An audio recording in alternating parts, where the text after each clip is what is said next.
Buried inside a bill meant to fund the war in Iran is $10 billion that has nothing to do with Iran at all. Here's how it got there.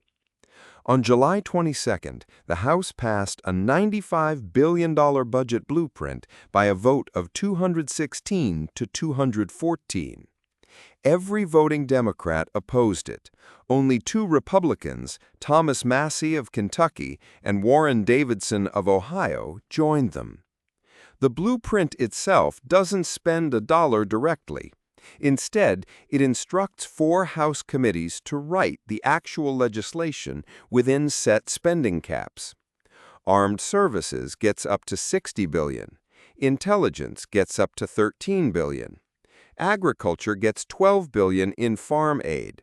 And the House Administration Committee gets a $10 billion cap for something that has nothing to do with the military at all: incentivizing states to adopt stricter voter ID and proof-of-citizenship requirements. That $10 billion is the mechanism Republicans are using to smuggle in core pieces of the Save America Act, Trump's long-sought election overhaul, which has stalled in the Senate for months because it doesn't have the votes to pass on its own. By attaching it to defense funding for an active war, GOP leaders are betting Democrats won't want to be blamed for blocking money for troops. House Speaker Mike Johnson has called this the party's best shot at getting any part of the SAVE Act enacted.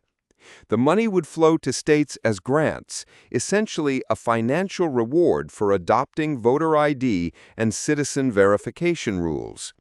Critics, including voting rights groups, warn that millions of citizens without easy access to the required documents could be at risk of losing their ability to vote.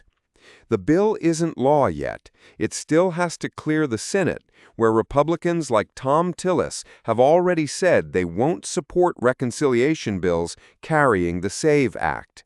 But the strategy is now out in the open: fund the war and ride the voter ID bill in on its back. We'll be tracking this bill line by line as it moves through the Senate. Subscribe so you don't miss the next update. This is The Narrative.